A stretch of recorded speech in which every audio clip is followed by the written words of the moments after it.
it's a great joy and honor for me to be speaking on the same stage, on the same podium with Professor Diamond. Feels like closing a circle in my life. Because 13 years ago, I was studying, doing my doctorate in Oxford on medieval military history, reading chronicles and medieval documents in Latin and things like that. Not the most interesting stuff in the world. And sometimes to relax from all these chronicles, I would pick up a book about something completely different and just read it to relax. And this is how I came across Guns, Germs, and Steel. And it was for me a really life-changing experience. This was the book that turned me from a scholar of medieval history into a scholar of humankind.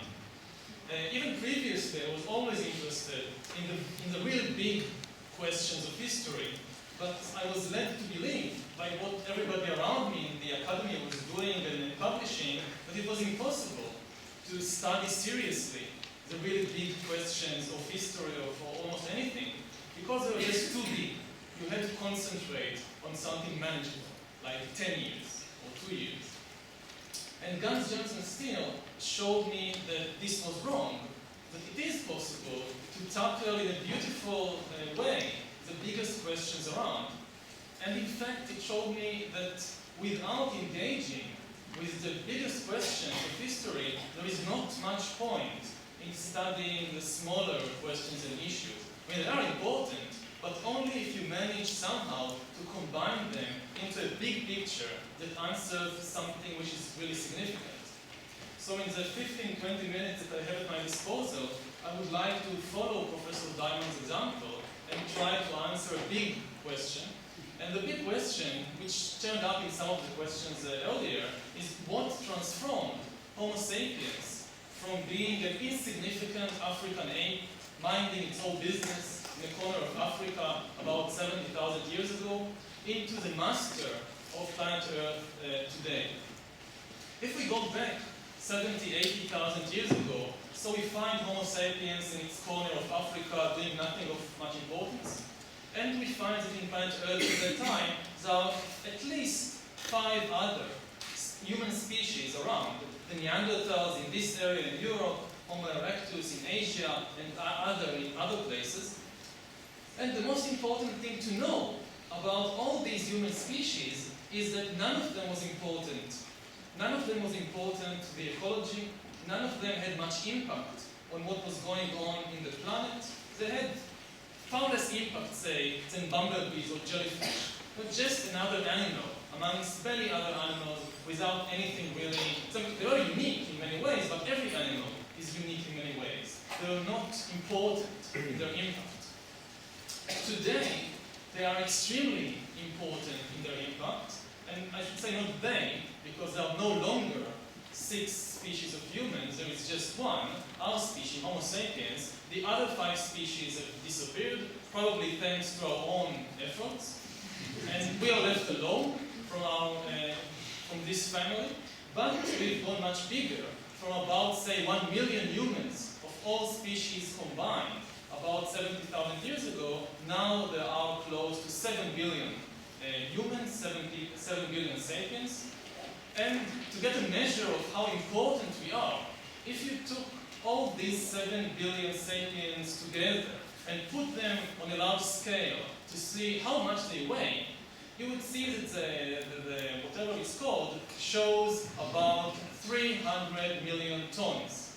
There are 300 million tons of humanity now populating planet Earth. Now, who else is populating planet Earth? So we have our enslaved, exploited farmyard animals, which another consequence of the agricultural revolution. And they're basically, at least from the big animals, I'm not counting all the ants and all the worms and all the microorganisms, which they are by far the biggest. But if we look at planet Earth from the level of, say, chickens and penguins upwards, and who are the big residents of planet Earth, so the farmyard animals are the most important population. If you took all of them together, all the cows and all the chickens and all the horses and all the donkeys and all the sheep, and put them on a very large scale, you will get 700 million tons. So we have 300 million tons of of sapiens, 700 million tons of our farming animals. And who else populates the earth? So we have all the rest of the wild animals, all the giraffes, and all the alligators, and all the whales and dolphins and so forth.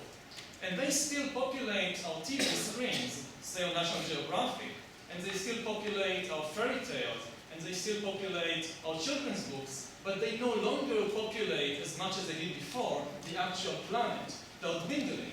If we took all of them together and put them on a large scale, it will be between 40 million and 100 million tons only. So you have 1 billion tons of sapiens and their animals, and less than 10% of that of all the rest of the big animals on both terrestrial and in the oceans and lakes and rivers and so forth. So we can say that Homo sapiens 70,000 years ago was a completely insignificant African ape, is now the absolute monarch, the absolute ruler of this planet. And how did we reach from there to here in an evolutionary blink of an eye? What was the sapiens' secret of success that turned us into the masters of the world, and that is likely to turn our children into living gods? Now this is a very famous, very big question, and usually when we try to understand the difference between, say, me and a chimpanzee, we try to look inside. We try to look at what's in the human body, what's in the sapiens body, what's in the sapiens nervous system, what's in the sapiens DNA, what is in the sapiens brain, that is so different, so much more powerful, better than what the chimpanzees have, that explain our amazing success. Now the fact is, I think, that on a one-to-one basis, I'm embarrassingly similar to a chimpanzee, and a Neanderthal. And if you've been doing a competition between just one sapiens and one chimpanzee, that chimpanzee will win easily. Now, if you took 10 sapiens and 10 chimpanzees, still the chimpanzees will probably win. And also, when you look at social relations in very small groups like families, sapiens families are again embarrassingly similar to chimpanzee families and to families of other mammals in many respects. So when you try to understand the difference between us and our cousins and other animal relatives on a one-to-one or 10-to-10 basis, there is not much of a difference. The difference begins to appear only when you look at large numbers. If you now pit 1,000 sapiens against 1,000 chimpanzees, the sapiens will win very, very easily, because most probably the chimpanzee will start fighting among themselves. Because there is no way that 1,000 chimpanzees can cooperate effectively, can organize themselves in any meaningful way. So, in order to really understand the conquest of the world by Homo sapiens, you need not to look inside the human body or human brain. You need to understand the mysterious glue that holds together thousands and eventually millions of billions of sapiens together. This is the really big difference. If you want to, in one sentence, explain our amazing success, it is, I think, that sapiens, from all the creatures in the world, is the only one that can cooperate flexibly and in large numbers. There are two conditions. It's not enough to cooperate in large numbers, because social insects, like ants and bees, they know how to cooperate in large numbers. There are beehives and anthills that are thousands, even hundreds of thousands of individuals cooperating for a single goal, like bringing food to the hive. But the ants and bees solved the problem of large-scale cooperation largely by adopting a very, very rigid behavior. The span of behaviors open before them is very limited. They have difficulties exploiting novel opportunities. They have difficulties creating novel situations, facing new dangers. So they solved the problem of large-scale cooperation, but gave up on flexibility. chimpanzees and wolves and dolphins, they know how to cooperate flexibly, far more flexibly than ants and bees. But they cooperate on the basis of intimate knowledge. A chimpanzee can cooperate very flexibly with 10 or 20 or 30 other chimpanzees because they all know each other very, very well. This is the basis for their cooperation. Sapiens is the only animal that solves both problems simultaneously. We can cooperate in immense numbers with millions of strangers, but we still do it very, very flexibly, not like the ants and the bees. And how do we do it? This is, again, if you look at the big question of the sapiens secret of success, so this is now the question. How did sapiens, because if we want to understand why we rule the world, but the ants eat our leftovers, and the chimpanzees are locked up in zoos and research laboratories, then actually the question is, how can we cooperate flexibly in large numbers? And take this conference, this meeting itself, as an example. It is a product of cooperation between thousands of individuals, most of whom are complete strangers to one another. I think, for instance, that I know Professor Diamond from the books and articles that I've read, but I've actually met him in person just three or four days ago.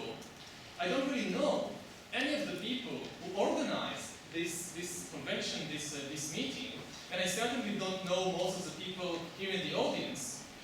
And I certainly don't know the people who invented and manufactured this microphone, and the lights, and the people in the electricity companies that bring us the electricity that enables this light, and so forth and so on. And nevertheless, we cooperate so effectively to create knowledge and community and exchange ideas and so on. So just before I give and try to give an explanation for what enables sapiens to solve this problem of large-scale but flexible cooperation, just one caveat that it should be emphasized that you're using the word cooperation, and it sounds very, very nice to cooperate, like something from Sesame Street. But as Professor Diamond emphasized in his books and also in his lecture, cooperation is not always nice. Prisons are also a system of cooperation. Slaughterhouses are also a system of cooperation. Concentration camps are also a system of cooperation, amazingly effective system of cooperation.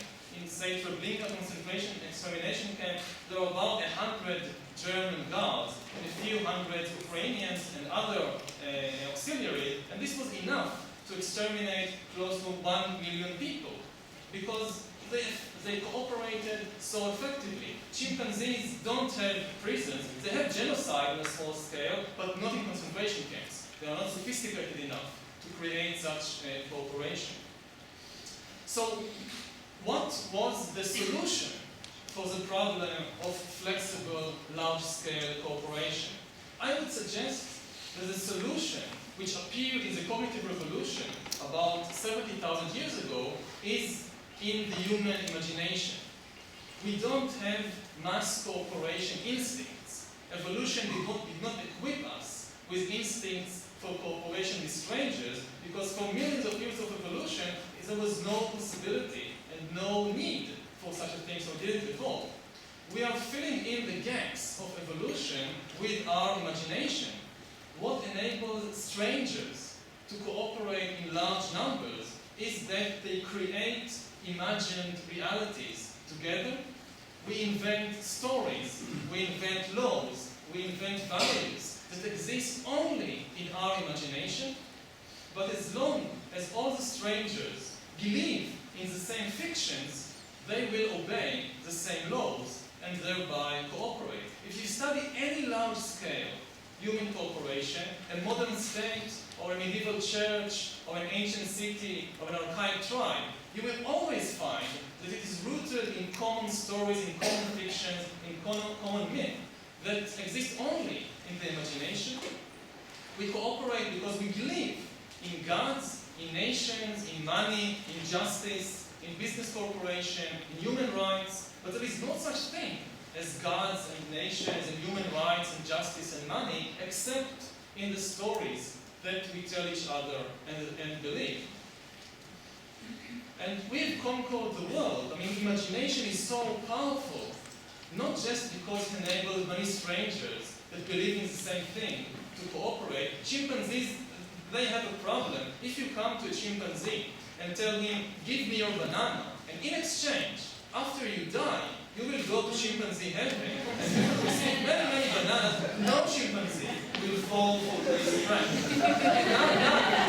And no dog, try on your dog, if you don't have a chimpanzee, don't try on your dog or on your cat. Promise the dog, after you die, you will get to dog heaven. Just do what I tell you. It won't work. The only species that this relics on is Homo sapiens. And this is why Homo sapiens rules the world. It's not necessarily always good for the individual Homo sapiens, but for the species, this is an amazing ability. Not only because it enables many strangers to cooperate, because it gives us immense flexibility. When you behave according to what your DNA tells you, it's very rigid, because DNA changes very slowly. But when you behave according to what the stories that you believe, then you can adopt new behavioral patterns very, very quickly, simply by changing the story. In the French Revolution, French people previously believed in the story of the divine rights of kings. Within a few years, they begin to believe in the story of the sovereignty of the people. And they completely changed the way the society behaves. Chimpanzees can't have revolutions because the way that they behave is not rooted in such flimsy stories that can change from one day to the other. So this means that chimpanzees and wolves and dolphins and all the rest are basically stuck in the traffic jams of genetic evolution, which moves very, very, very slowly like the traffic in Tel Aviv. Whereas the humans are speeding along the fast line, paying 75 shekels or something, to speed along the fast line of cultural evolution and bypass all the others very, very quickly. And we now live in a world which is dominated by our fictions, by our stories, by our myth. We are basically living in dream time, like the Aboriginal creation myth, or we are now living inside a dream. Most of the things that concern us, most of the things that shape the world, like money, like states, like gods, like nations, like human rights, they exist only in our imagination. Nobody can detect them besides us. A chimpanzee or a microscope, you cannot see human rights under a microscope, and a chimpanzee can never see Google Corporation or the United States. But paradoxically, these are now the most powerful forces in the world. They are so powerful that in all likelihood, chimpanzees won't survive for much longer unless one of these dreams, one of these fictions, say Google Corporation, or the United States, or human rights, will take responsibility, will protect chimpanzees, then they have a chance of survival. So in order to survive in the 21st century, you need to find a place within the dreams of Homo sapiens. And in this sense, Homo sapiens is already a kind of a race of gods. Whereas all other animals are busy adapting to the world, Homo sapiens is adapting the world to its own imagination, to its own story, and we're increasingly living inside a human dream.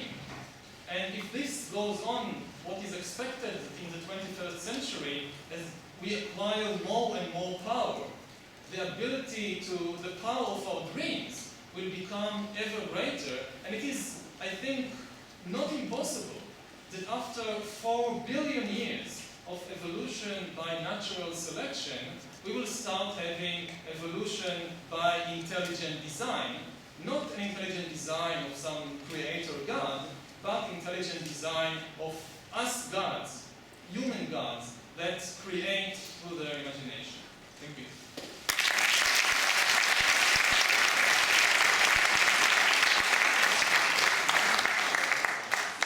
Thank you, Yuval. Questions? You're not too overwhelmed. Yes. Yes, please. Thank you.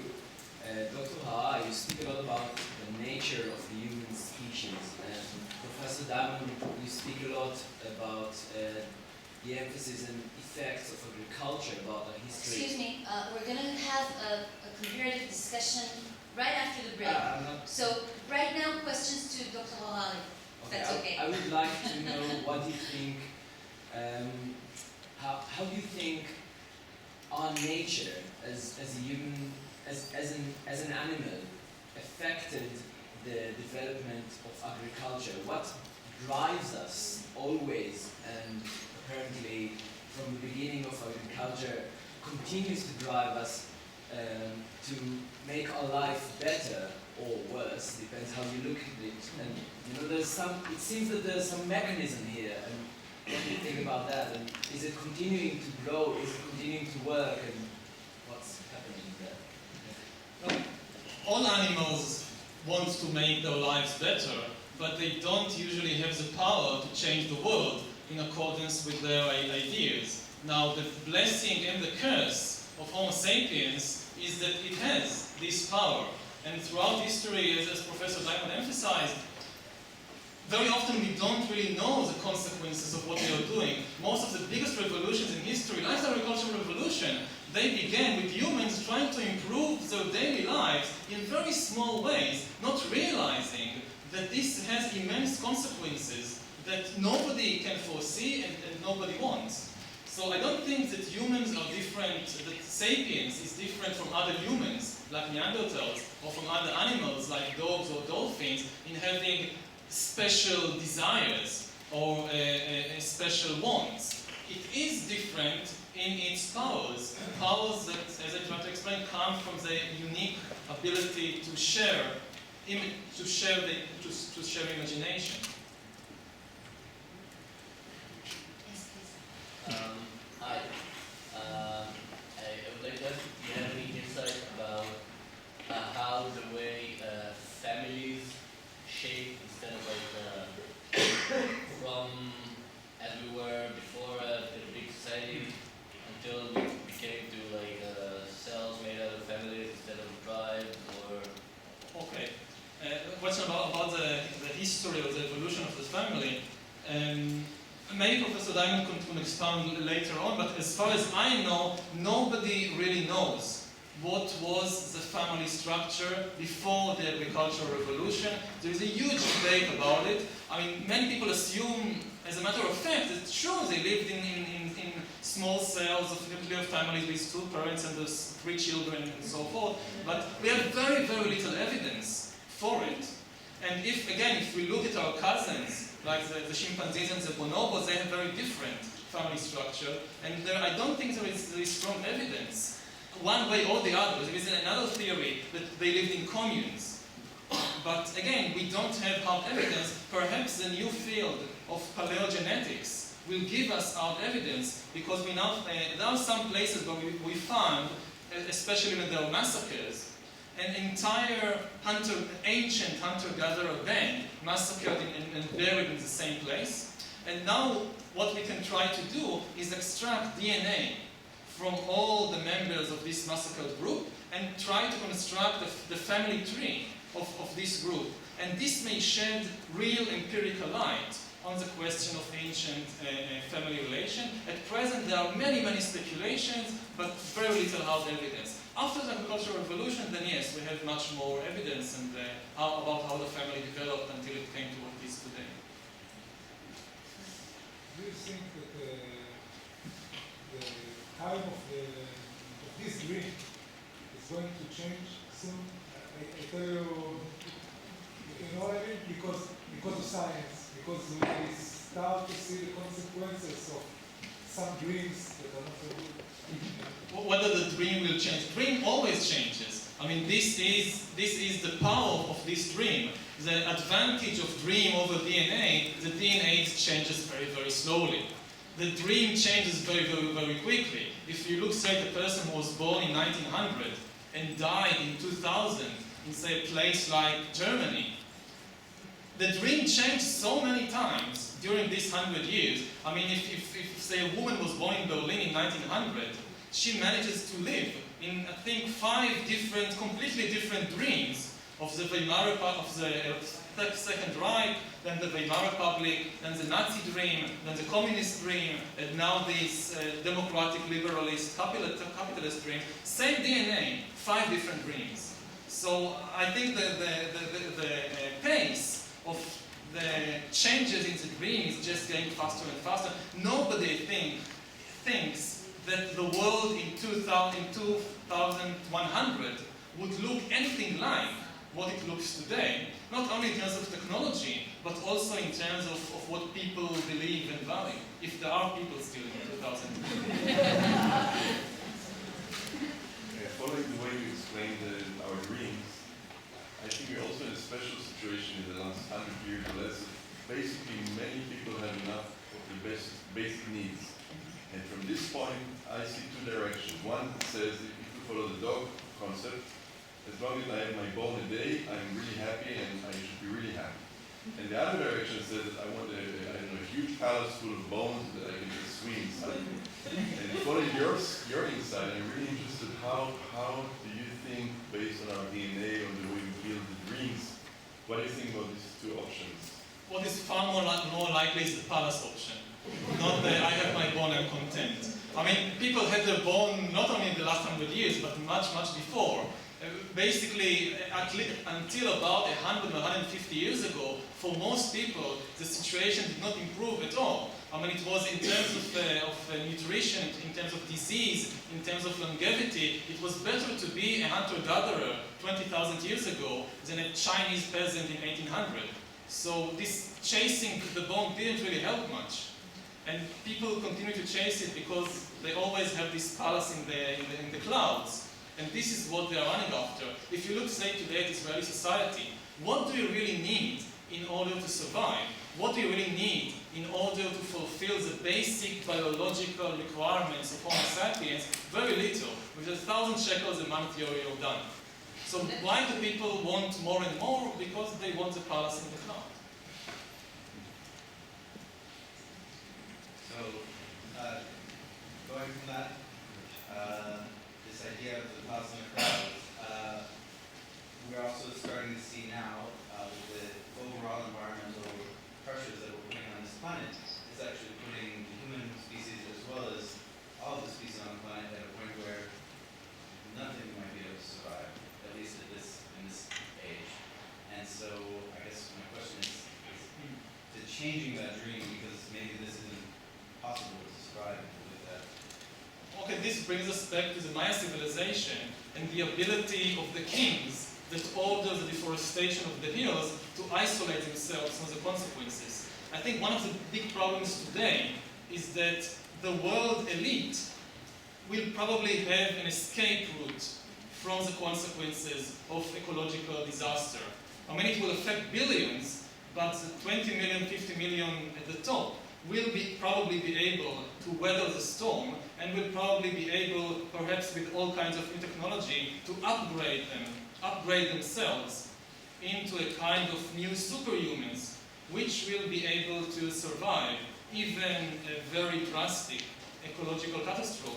So when you speak about the survival of the species, the interesting thing about the 21st century is that the species Homo sapiens as we know it may be going towards its end, but the next species, the superhumans, may be able to flourish despite what's happening to the sapiens.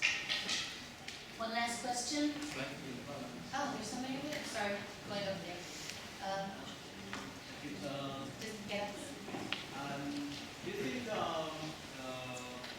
despite the flexibility of human imagination, we are always caught on some model which is, in the end, quite limited and rigid, or a number, numerous maybe models, but not as nearly any flexibility which is possible by the human imagination.